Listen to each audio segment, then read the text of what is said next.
ठाणे बोरिवली भुयारी मार्गाच्या खोदाई दरम्यान निघणारी माती वाहतूक कन्व्हेअर बेलऐवजी डंपरनेच करण्यात यावी, यासाठी 90% रहिवाशांची सहमती आहे, तर केवळ 10% रहिवाशांचा विरोध आहे. मात्र या रहिवाशांची देखील आम्ही समजूत काढून याबाबत निर्णय घेऊ, असं प्रकल्प बाधित रहिवाशांच्या समिती सदस्यांनी मंगळवारी पत्रकार परिषद घेऊन जाहीर केली.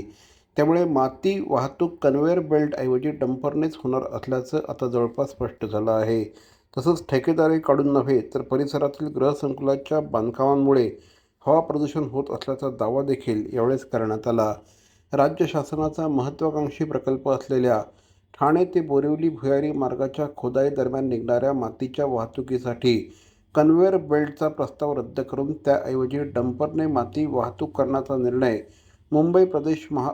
मुंबई महानगर प्रदेश विकास प्राधिकरणाने घेतला आहे. या निर्णयानुसार दररोज 350 डंपर माती वाहतूक करणार असल्याने परिसरात हवा प्रदूषण होण्याची भीती व्यक्त करत त्यास रहिवाशांनी विरोध दर्शवला आहे.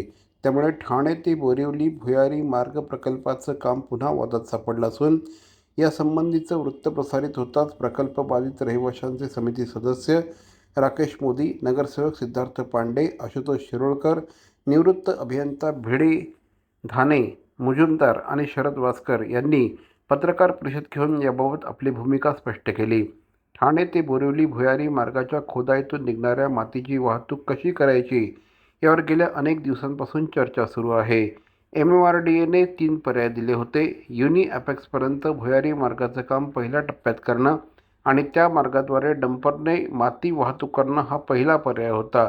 मातीची वाहतूक कन्व्हेअर बेल्टने करणं हा दुसरा पर्याय होता आणि स्वतंत्र मार्गिका तयार करून डंपरने माती वाहतूक करणं हा तिसरा पर्याय होता, असं राकेश मोदी यांनी सांगितलं. पहिल्या पर्यायात भुयारी मार्ग तयार होण्यासाठी 2 ते 3 वर्ष काळ लागेल आणि इतका काळ कोणताही प्रकल्प थांबवला जाऊ शकत नाही.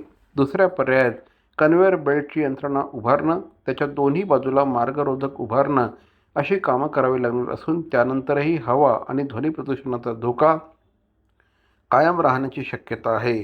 तिसऱ्या पर्यायामध्ये स्वतंत्र मार्गिका करून डंपरने वाहतूक केल्यास रस्ते वाहतुकीला अडथळा होणार नाही आणि स्थानिकांना देखील त्रास होणार नाही.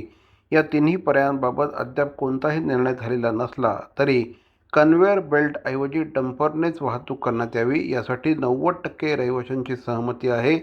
10% रहिवाशांचा विरोध आहे. मात्र या रहिवाशांची देखील समजूत काढू, असं मोदी यांनी सांगितलं.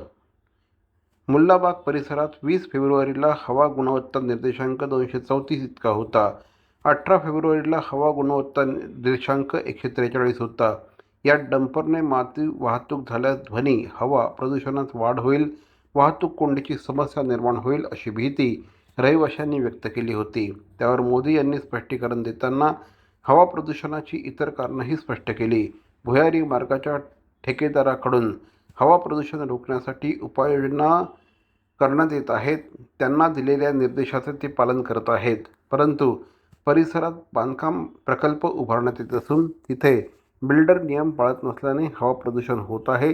पालिकेने त्यांनी नोटीस बजावण्याची कारवाई केली आहे, तरी ते नियम पाळत नाहीत, असा दावा देखील राकेश मोदी यांनी केला. प्रोजेक्ट इफेक्टेड पर्सनमध्ये आमची काही डिमांड्स होती. त्याच्यातले 3 महत्त्वाच्या डिमांड्स होत्या. एक, अंडरग्राऊंड टनल टिल सत्यशंकर.